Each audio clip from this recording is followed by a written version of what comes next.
પાનસર ગામે સુજલામ સુફલામ જળ અભિયાન 2025 અંતર્ગત ધારાસભ્ય શ્રી લક્ષ્મણજી ઠાકોરના હસ્તે તળાવ ઊંડા કરવાના કાર્યનું ખાતમુહૂર્ત.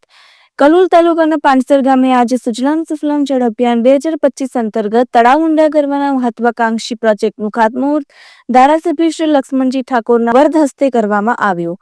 આ પ્રસંગે તાલુકા પંચાયતના ઉપપ્રમુખ શ્રી અર્પિતભાઈ પટેલ, ભાજપ કલોલ તાલુકા સંગઠન પ્રમુખ શ્રી ભાર્ગવભાઈ પટેલ તેમજ સ્થાનિક ભાજપના આગેવાનો, હોદ્દેદારો અને ગામના પ્રજાજનોની ઉપસ્થિતિ રહી.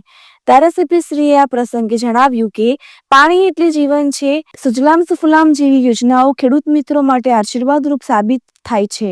આજે ઊંડા થનારા તળાવથી પાનસર ગામના ખેડૂતોને સમગ્ર વર્ષે સિંચાઈ માટે પૂરતું પાણી મળશે, જમીનમાં ભેજ જળવાશે અને ઉત્પાદકતામાં વધારો થશે. આ આયોજનના માધ્યમથી જળસંચય, જમીનના પાણી સ્તરની વૃદ્ધિ અને ખેતી ક્ષેત્રમાં સુધારાઓનો માર્ગ ખુલશે, જે ગ્રામ વિકાસ માટે મહત્વપૂર્ણ પગલું સાબિત થશે.